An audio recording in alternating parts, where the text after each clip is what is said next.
Hi, teachers. I want to share with you one of my favorite activities to teach in my middle school classrooms.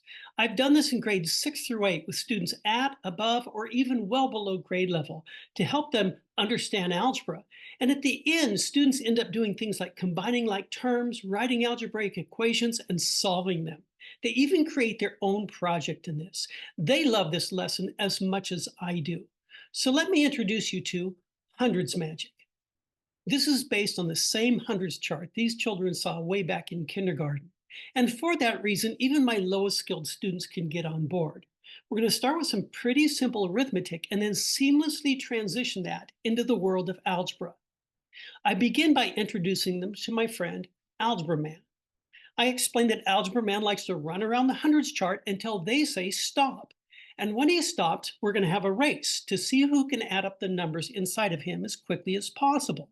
Now, I carry a blank card with me. I show the students that it's blank on both sides, and I begin running around the hundreds chart until they say stop. And when they do, I immediately write my answer on that card and lay it face down and tell them I'm done. They can't believe that. Well, they add it up and they find out that in this location, those numbers add up to 350. And then I show them my card, says 350. That engages them because they weren't expecting it. They know there's some kind of a trick involved in this. They say, "How did you do that?" And I tell them, "Well, I'm incredibly brilliant." And they go, "No, you're not. You've got to show us this. Do it over."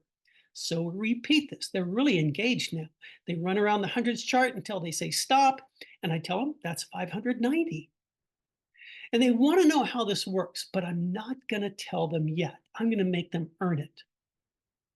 I'm going to show them two numbers that I've marked in red, and I'll ask them to find the sum. They can do that mentally, pencil and paper. It's really your call. Once that's done, hold that sum in your head and find the sum of these two numbers marked in blue. And interestingly, you get an equal sum. At this point, I would hide the hundreds chart from them. I'd turn off my screen and ask them, if I move that arrangement to a new location, will I still get equal sums? They want to know. So when I reveal the hundreds chart again, they start testing it. They might move it here and find out that you get 43 in both cases. They might move it here and find out you also get equal sums of 97 in both cases. And I could have them try this and try it. I've even asked them, can you find the place where it doesn't work? And they'll be adding up these numbers over and over while I go drink coffee and take roll. After a while, I asked them to think about why this works. I had a student one time explain it this way. He said, when you're adding the red numbers, you're adding 54 and 43.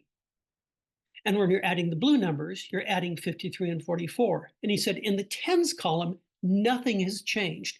The only thing that has changed is the ones column, 4 plus 3 versus 3 plus 4. But he said that's going to be the same. And we talked about the commutative property of addition. Guarantees that those two will be the same. So we concluded, after testing this a number of times and using inductive reasoning and thinking about it logically with mathematical reasoning, that you would always get the same sum.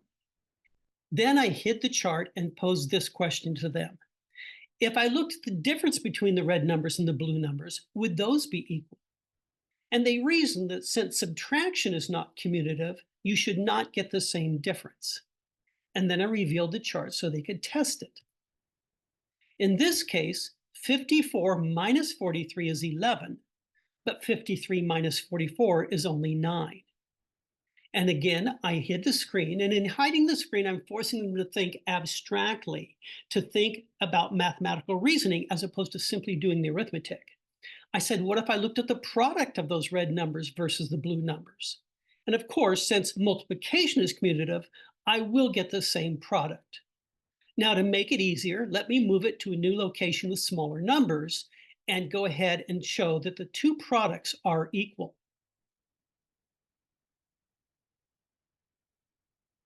And oh my goodness, they're not.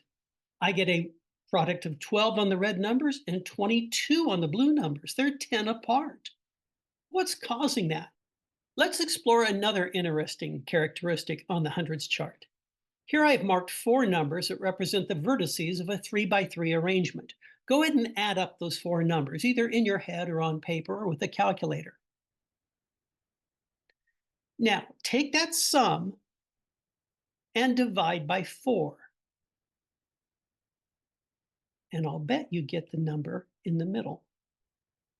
Then I turn off my screen and ask them again, if I move this arrangement to a new location and add up the vertices of that square and divide by 4, will I get the middle number every single time? Well, they want to know, they want to test that. So I turn it back on and they try it in a new location. And it turns out that it does work. They try it again. And it turns out it works. At this point, I would ask my students, do you think this works all the time? And they typically say yes. I say, really? And they go, well, I didn't mean that. I said, that's a hundreds chart. And they want to test it. And this is one of the ways I have my students practice working with integers, and they're engaged in it. They're happy to add up those numbers and divide to see if it works. And it does work. Once students have really experienced a lot of the arithmetic on this hundreds chart, they're ready to take those first transitional steps into algebra. To make that successful, they have to start seeing these as variables. The way they do that is by moving these arrangements around enough times and watching the numbers vary and how they relate to each other. For example, in this arrangement, my upper left corner holds a 13, and the number to the right of that is 1 more. The number below the 13 is 10 more. And if I vary the location, that relationship remains constant, doesn't it? So I'd ask the students to diagram this on their paper, and I'd say, let's put a variable there. Let's put an X. What would I put in this location? And I've had students, even in 6th grade, tell me it's going to be 1 more. I said, well, that's written as X plus 1. What about the number below the X? And they realize, well, that's 10 more. They've been doing that since kindergarten on this chart. And what about the lower right-hand red circle? Well, it's 10 more and 1 more, isn't it? So we're going to put X plus 11. Now, the task was to add up those 2 red numbers. And in this case, we'll get 2 X's and 11. When I add up the 2 numbers, you see that I also get 2x plus 11. So we see now that this always has to work. And as I said, I've done this in middle school year after year, and students as young as 6th grade, even students who are functioning below grade level on a state assessment, can understand this algebraic proof once they spent enough time in the arithmetic. And again, if I looked at the differences, they're not the same. On the red pair of expressions, I have a difference of 11. Here I have a difference of 9. And if I were to multiply these, the red pair would give me x squared and 11x. The right blue pair would give me x squared and 10x, and 1 more x for 11x plus 10 using FOIL. So no, the product is not always the same, and this shows us the why.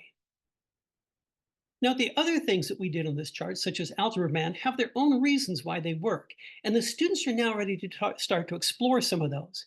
And interestingly, after they've done that, they want to make their own. Elizabeth designed this puzzle. Wherever she puts that capital E, she can tell you what those numbers add up to, whether you put it here, or here, or here, or here. She knows the answer immediately.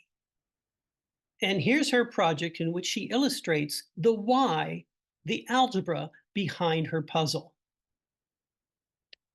Here's Casey's Algebra C and Keegan's Algebra Anchor. So as you can see, students love doing this activity as much as I love teaching it.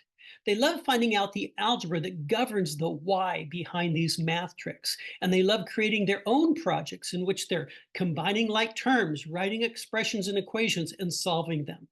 So thanks for joining me. And until we meet again, happy teaching.